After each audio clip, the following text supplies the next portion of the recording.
Bonjour, ici Cassandra Fradette et bienvenue à Top Chrono.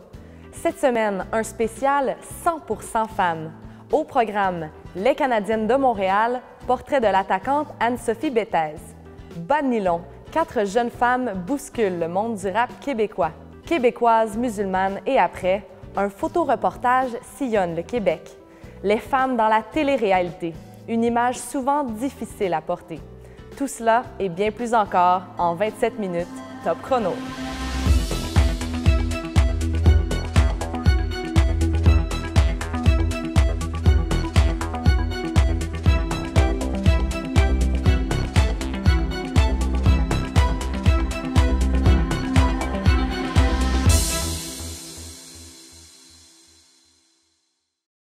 On en entend peut-être moins parler, mais l'équipe de hockey féminine prend sa place dans la LNH. Anciennement les Stars de Montréal, elles deviennent officiellement les Canadiennes de Montréal. Elles ont même signé une entente avec la Sainte-Flanelle. Mais pour la joueuse Anne-Sophie Bettheze, le hockey reste insuffisant pour payer ses factures. Voici le reportage de Christophe Sanders. Elle est l'une des joueuses les plus talentueuses de la Ligue canadienne de hockey féminin et pourtant, Anne-Sophie Bettheze ne peut vivre de sa passion. Alors que ses homologues masculins de la LNH touchent des millions de dollars, elle est contrainte de devoir jongler entre sport professionnel et travail. Conseillère financière le jour, la Sept-Îlienne de 28 ans troque ses habits de femme d'affaires le soir venu pour l'uniforme des Canadiennes. 2 emplois du temps difficiles à combiner, mais qui lui apportent une stabilité essentielle à ses yeux.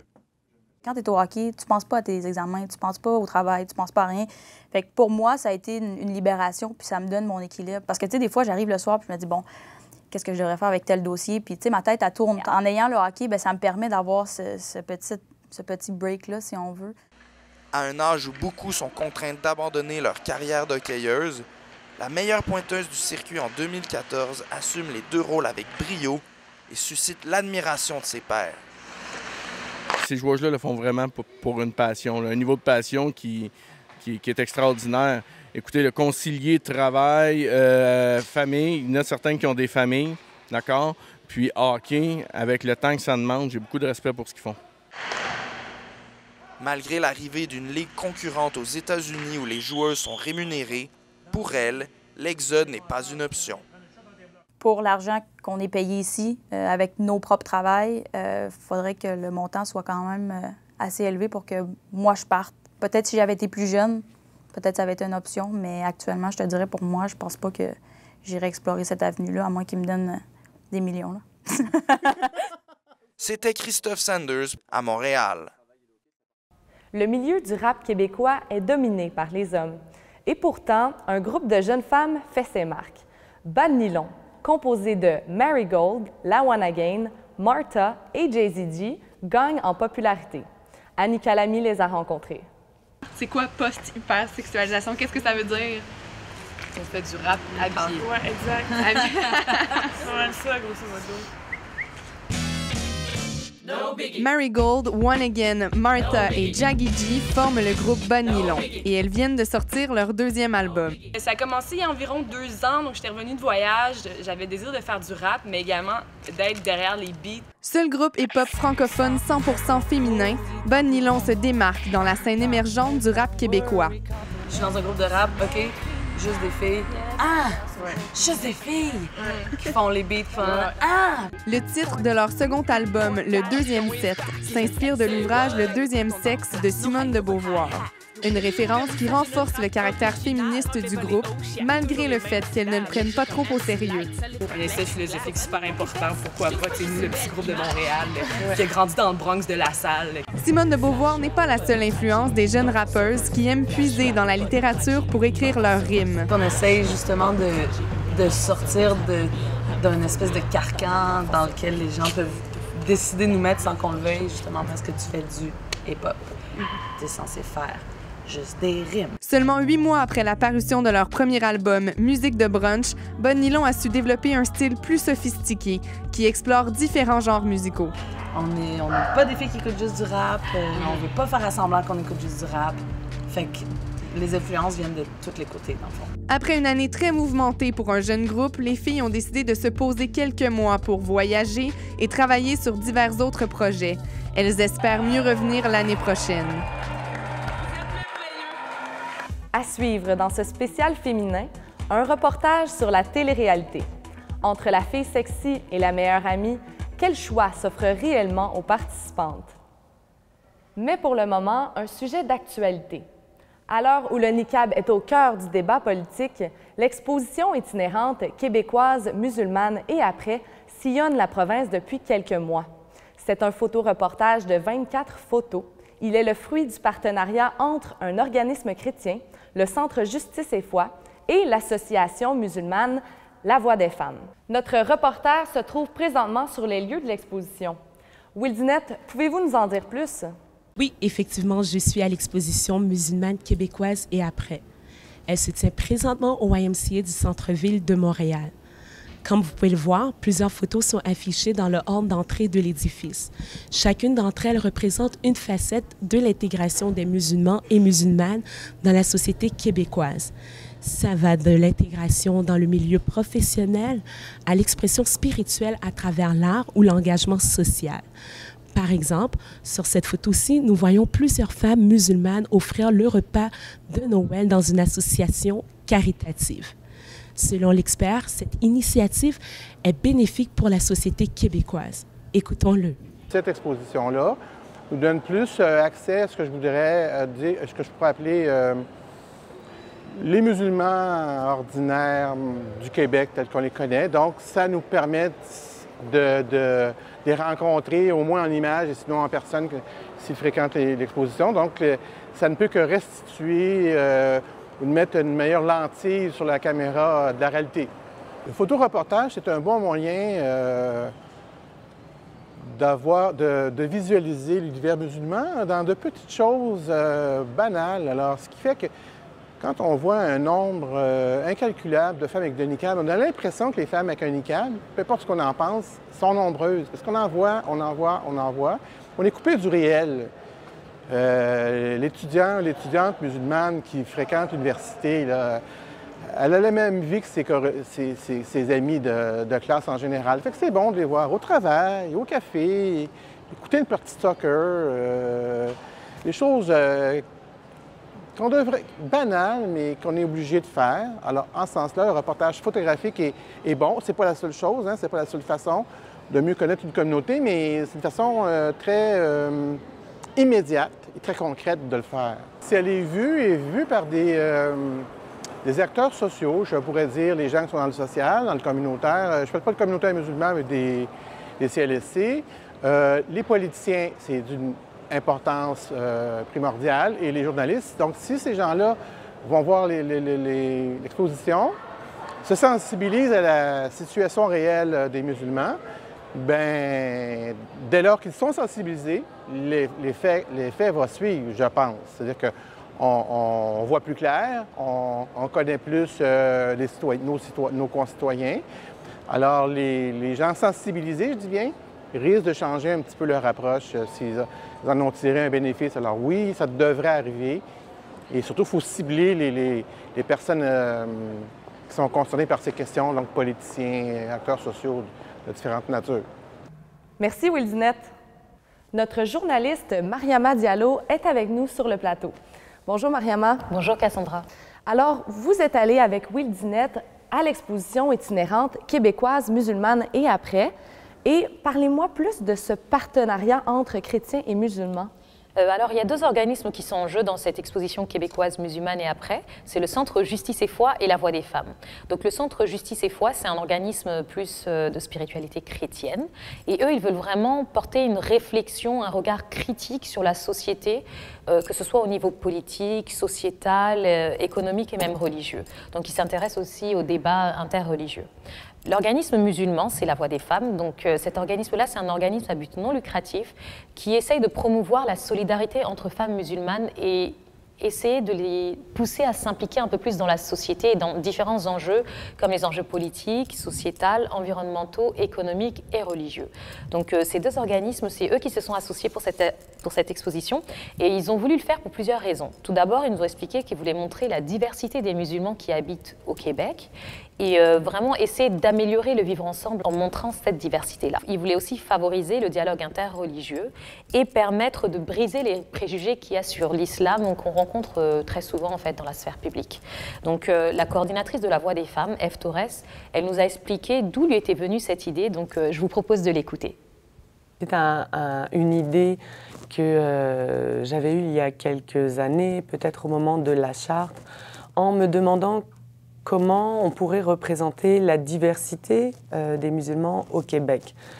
Car en fait, il n'y a pas un bloc monolithique de musulmans, il y a une diversité et comment la représenter. Donc l'idée de reportage photo m'est venue alors et c'est là que je me suis demandé quels partenaires aussi pourraient être impliqués, pourraient être intéressés à ce sujet, faire évoluer et nous aider à développer ce projet. Pour le CJF, c'est vraiment une initiative qui s'inscrit dans leur ligne de pensée habituelle. Ils sont très impliqués dans le dialogue interreligieux. Et qu'est-ce que ces organismes-là comptent retirer de cette exposition?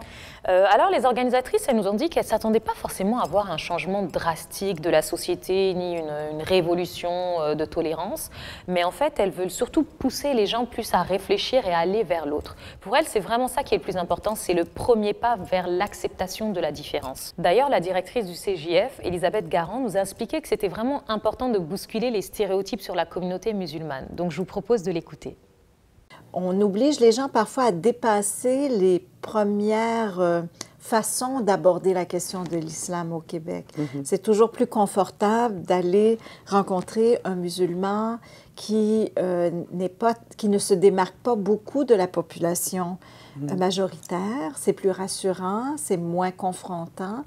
Et on invite les gens à déplier un peu plus leur réflexion sur la place de l'islam au Québec, en essayant de montrer que la sensibilisation, elle ne passe pas seulement par les gens que nous sommes bien prêts à accueillir parce qu'ils correspondent aux critères que nous nous donnons, mais qu'elle passe aussi par l'acceptation de femmes qui portent le foulard, que ça nous plaise ou non, mais de l'acceptation humaine des personnes qui ont fait ce choix. D'accepter aussi les interpellations, les questionnements qui remettent en question un certain nombre de structures de notre propre société québécoise et qui, tant qu'on fonctionne entre nous de façon plus homogène, ne sont pas mis en évidence, mais sont révélés par la présence de gens qui bousculent nécessairement par leur simple présence, par leurs besoins, par leurs attentes, les structures qu'on pensait égalitaires et respectueuses, mais elles ne le sont pas toujours pour tout le monde. Donc, c'est une réflexion qui, au-delà d'aller visiter l'exposition, au-delà de lire le document d'information, pousse à réfléchir autant pour les organisateurs, toutes les personnes impliquées d'une façon proche ou éloignée au projet, avancent de la façon qu'ils le peuvent sur cette question-là. Et j'imagine que ça a dû susciter des réactions. Quelles ont été les réactions sur le terrain? Alors, elles nous ont dit que les gens étaient pas mal surpris quand même, d'autant plus que la première exposition a eu lieu dans une église, donc ça a amené pas mal de réactions, mais c'était majoritairement favorable. Et elles sont de plus en plus demandées dans différentes régions de la province. Sur place, on a pu aussi parler, Wildinette et moi, avec des visiteurs, et la plupart étaient vraiment ravis de voir une telle initiative. Lorsqu'on leur a révélé que c'était un partenariat entre chrétiens et musulmans, ils étaient d'autant plus favorables à cette initiative. Donc je vous propose de l'écouter. C'est quelque chose de super, que ce soit peu importe c'est quoi la religion, peu importe c'est quoi d'où qu'on vient, on est tous différents, mais c'est quelque chose d'assez vraiment original, très beau, très joli. Moi, je félicite quelqu'un qui a fait ça ici, c'est vraiment juste magnifique. Puis on voit vraiment l'intégration, on va retourner au mot intégration parce que c'est quelque chose de assez honorable, on va dire. I think it's very good. Considering that with the kind of image that you see the world is, building against the Muslim community, so to say, it's not all that. I mean, just having a few people who probably are not that great, does not mean the whole community is like that. And an integration with other communities, be it Christian or any other community, always helps. And such an exhibition portrays that, and it tells us that there are people who are doing different things in this world, irrespective of their religion or religious beliefs, and that's what we should promote instead of just focusing on what's not good. Et pour trouver des intervenants, ça a été comment? Elles nous ont expliqué que c'était pas forcément facile, mais il y avait des gens qui sont rétractés, d'autres qui sont revenus, mais en général, elles ont pu trouver assez facilement des gens qui voulaient être pris en photo. Merci beaucoup pour ces précisions, Mariama. Vous les voyez souvent comme femmes-objets dans les émissions de télé-réalité. Mais savez-vous vraiment ce qui se cache derrière l'écran? Au-delà des apparences, ce sont avant tout des femmes qui ont des projets et des convictions solides. Elles font face à la réalité du quotidien comme la plupart d'entre nous. Caroline Petit et Ingrid Foyard ont rencontré Geneviève Deneau, ex-candidate de Love Story. Voici leur reportage. Ce visage ne vous dit peut-être rien, et pourtant. Je m'appelle Geneviève, j'ai 26 ans, je suis barmaid à Montréal et avec moi le love va être rock'n'roll. Confiante, Geneviève n'a pas la langue dans sa poche et ne craint pas les coups durs. Les images de Love Story ont inondé vos écrans entre 2008 et 2009.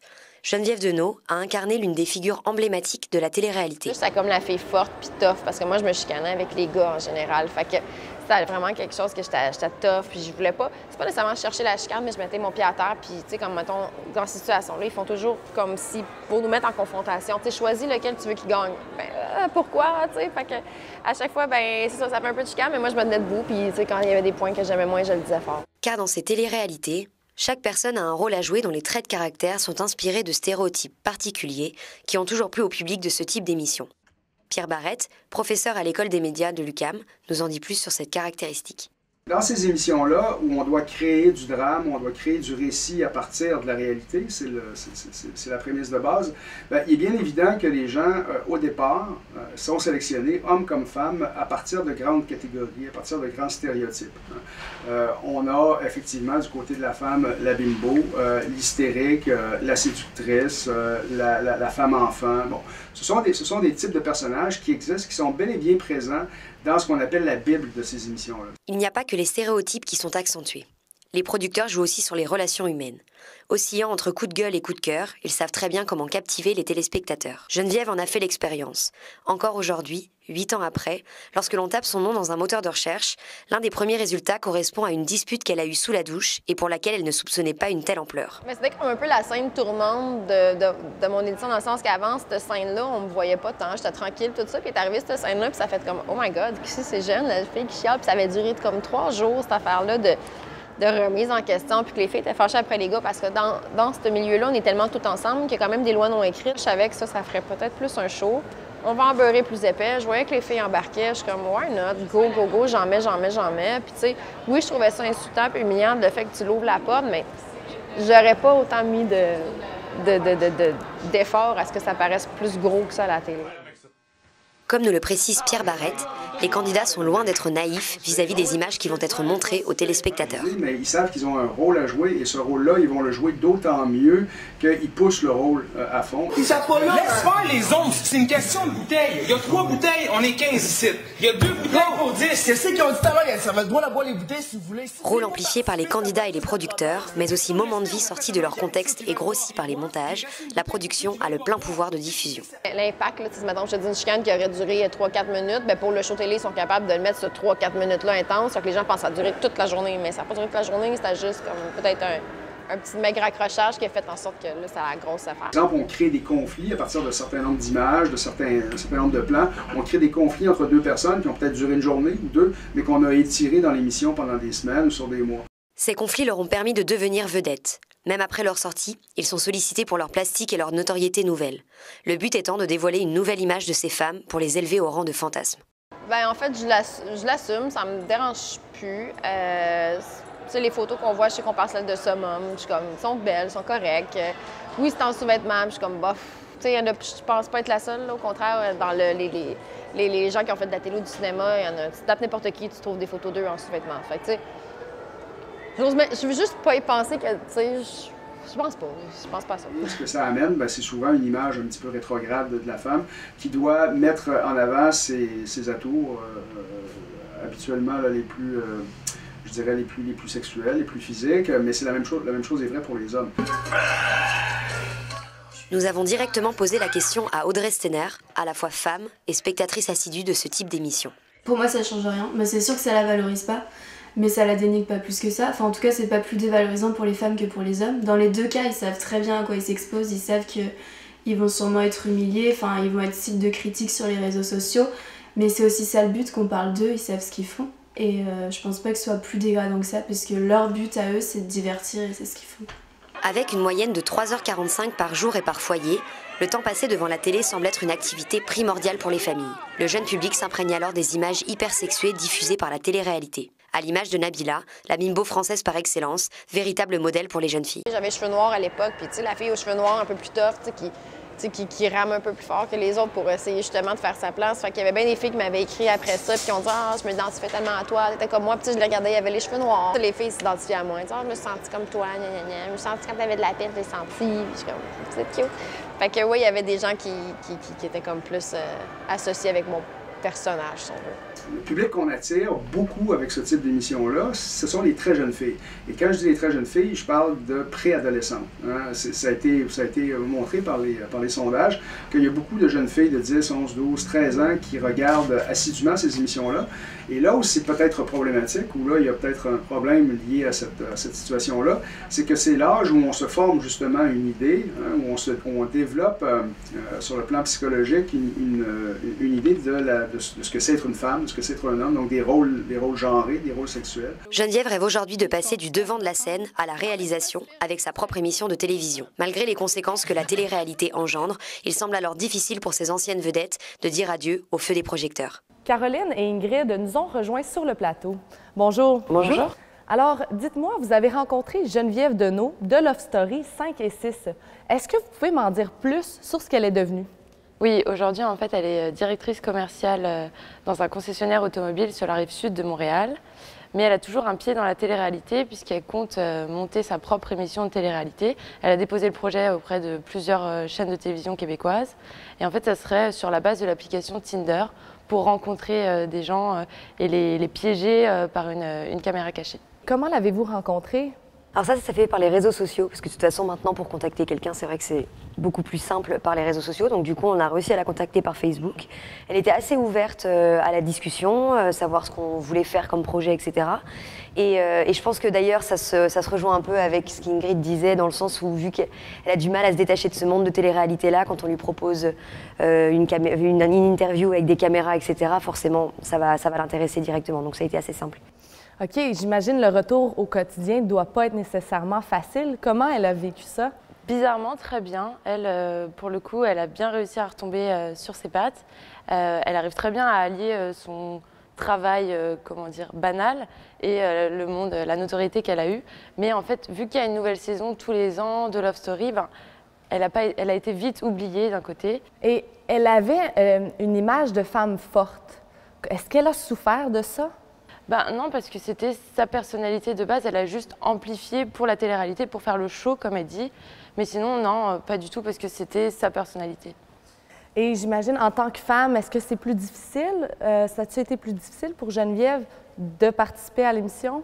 Ça, par contre, non. On lui a posé justement la question, on ne l'a pas mis dans le reportage, mais en effet, le recrutement, les hommes par rapport aux femmes. Et il n'y a aucune différence, dans le sens où ils sont abordés de la même façon, que ce qu'ils soient hommes ou femmes. Simplement, en effet, on leur calque des stéréotypes vraiment particuliers. Les femmes, donc, comme on le dit, ça peut être les bimbos, la romantique, etc. Et les hommes, ça va être davantage, par exemple, le macho ou des choses comme ça. Donc, dans l'émission, ils ont vraiment exactement les mêmes rôles. Il n'y a pas vraiment de différence entre hommes et femmes. OK, mais là, pour les hommes, est-ce que ça pourrait être plus facile d'endosser le rôle de l'homme dans la télé-réalité? Non, il n'y a pas de différence vraiment remarquable entre hommes et femmes au sein, quand ils sont vraiment dans l'émission. Simplement, en effet, il y a peut-être une petite différence, c'est ce dont Geneviève nous a parlé, par rapport aux gagnants.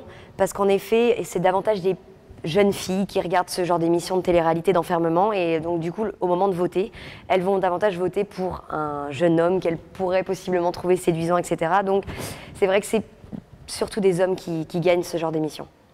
Et est-ce que vous pensez que la situation s'améliore présentement ou bien qu'au contraire, on demande de plus en plus aux participants de jouer un rôle précis? Alors en fait, le problème avec la télé-réalité, c'est qu'il y a eu une multiplication des émissions. Et en fait, ce que Pierre Barrette nous a confié, c'est que ça s'essouffle en fait. Ce phénomène, il s'essouffle vraiment. Enfin, on l'a vu et revu, du coup, ça commence vraiment à s'essouffler.